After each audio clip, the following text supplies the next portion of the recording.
Yo, what's up mga kadon? Araw pala ng pagkabuhay ngayon. So sa video ito, ipapakita ko kung paano ko ni-revive yung aking balloon molly na na-water shock. So, panoorin nyo yung aquarium. Kung hindi nyo nakita, sige, i-replay ko. Sa part na to, hindi ko alam na may na-water shock pala habang ako yung nagbibideo. Bagong isda pala to siya sa tangke.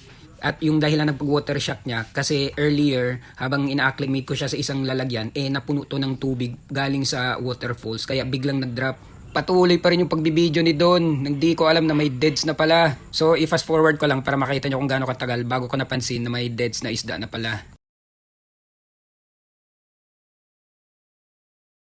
At dito ko na napansin.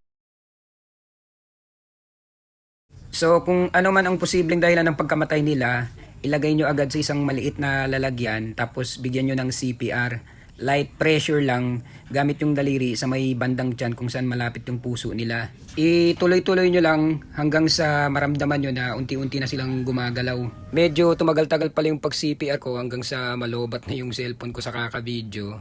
Pero salamat naman at eto na siya ngayon. Huwag nyo palang kalimutan lagyan ng methylene blue yung tubig. Importante to na mabibili nyo sa link na ilalagay ko sa video ito.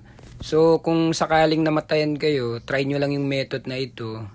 Anyway, namatay naman so wala namang mawawala kung subukan natin, 'di ba?